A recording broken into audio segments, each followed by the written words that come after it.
Hey guys, it's Hannah and this is the weekly market wrap-up.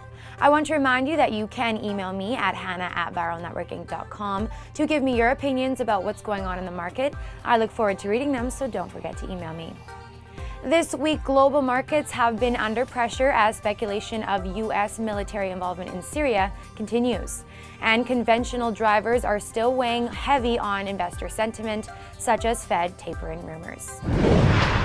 U.S. equity markets posted a slight recovery following a huge sell-off earlier in the week, as tensions in the Middle East came to a critical boiling point.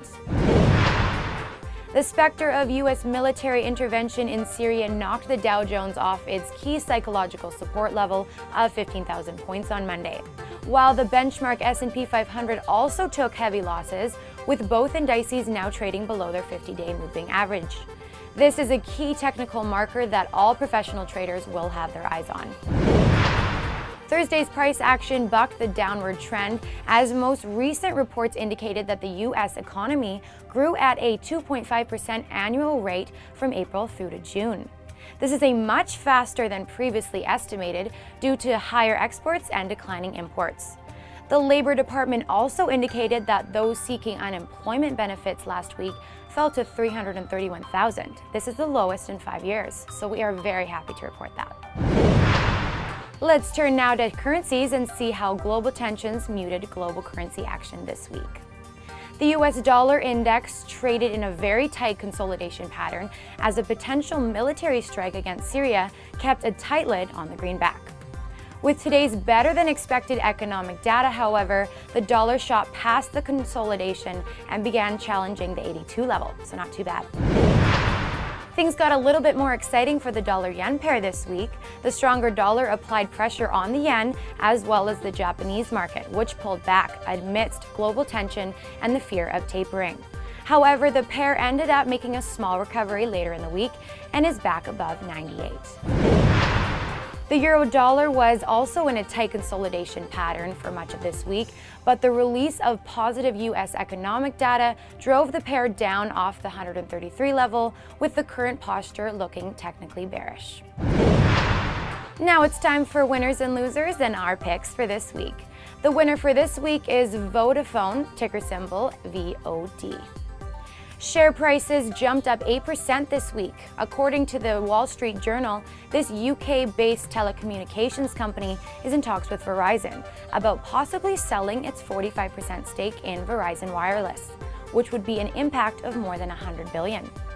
Vodafone saw a 600% increase in volume as share prices on an adjusted basis hit a 12-year high. While shares conventionally appeared overheated, the price action has stabilized over the past few months, and it is not far off to say that we could see higher moves from here. Now, I hate to do it, but we gotta cover the loser, which is Nova Gold, or ticker symbol NG.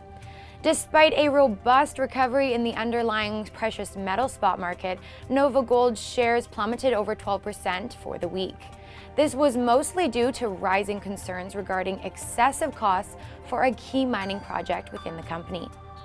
This sharp loss is in direct contrast to the gains made in the gold market itself, which emphasizes the risk associated with investing in the miner sector right now. So something to look out for. Well, those are our winners and losers for this week. Now we want to know what you think. You tell us in the comments below what company you think was the top pick and what company just didn't make the cut this week.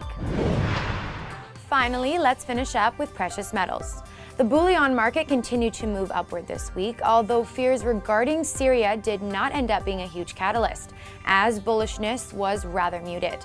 Thursday's price action saw gold give up about 0.5% of valuation against the prior session, while silver was barely clinging to the $24 level. Still, the overall posture is bullish, and we could be challenging the 50-day moving average soon. This means $1,500 for gold and $26 for silver. Yes! Palladium took a bit of a breather this week as global pressures weighed in on this market. It is finding a support level around $740, and the long-term trend still indicates that palladium is the frontrunner of the metals complex, even despite this week's lackluster move. And that wraps it up. Once again, thank you so much for your continued support of the weekly market wrap-ups. We very much appreciate it. Before you leave, make sure to like us on Facebook, follow us on Twitter, and subscribe to our YouTube channel. For VNN, I'm Hannah Bernard.